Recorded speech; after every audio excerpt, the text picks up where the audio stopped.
افغانستان لپاره د چین ځانګړي استازي تازه له خپل پاکستاني سیال محمد صادق خان سره په لیدنه کې د اختلافاتو د حل په موخه د چین په اورمچي کې د کابل او اسلام آباد ترمنځ د مذاکراتو او پیل شوې پروسې په اړه غږېدلي. یو شیاویونګ دا نه دي ویلي چې په اپریل کې د پیل شوي لومړي پړاو مذاکراتو پر کوم اړخونو غږېدلي، خو په دې اړه خبرې رغونکې بللي. ورته مهال د پاکستان ځانګړي استازي په خپله اکس پاڼه د دې لیدنې په اړه زیاته کړې چې دواړو خواوو د سیمه ییز امنیت ترڅنګ له افغان لوري د ورپېښو ګواښونو په تړاو غږېدلي. له خپل چینی سیال یو شاوینګ او ملپلاوي سره د سیمه ییز امنیت او د ټي ټي پی او ختیځ ترکستان اسلامي خوځښت د ګواښونو په تړاو مو چې له افغان خاورې پیښوي رغونکې خبرې درلودې.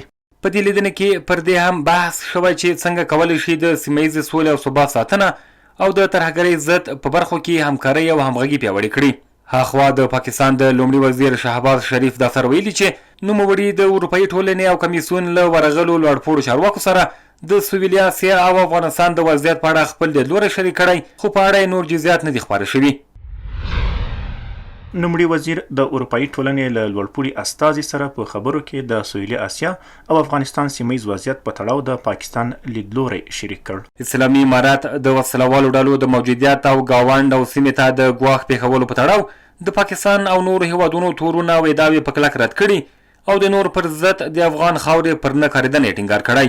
هاخوا اوسني حکومت تل له پاکستان سره پر خبرو ټینګار کړی او د اختلافاتو د حل یوازینۍ لاره یې هم خبرې اترې بللي. اسلامي امارات وایي د اورمچي له خبرو اترو وروسته په رسمي ډول بیا ځلې د مذاکراتو د پیل لپاره اقدامات نه دي شوي، خو په غیر مستقیم ډول هڅې تاییدوي او له پاکستان سره د خبرو ور پرانیستی بولي. د پاکستان سره د خبرو دروازې پرانیستې دي، هڅې روانې دي غیر مستقیم له مختلفو لارو.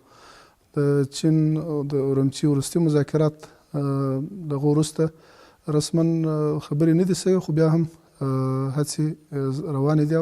دا داسې مهال ده چې څو ورځې وړاندې داسې راپورونه خپاره شول چې ګواکې افغان او پاکستاني لوری د خبرو د بیا پیل لپاره بیا ځلې په کابل کې ناسته ترسره کوي، خو له ځینو راپورونو سره اوسني حکومت یې په اړه رسمي دریځ څرګند نه کړ.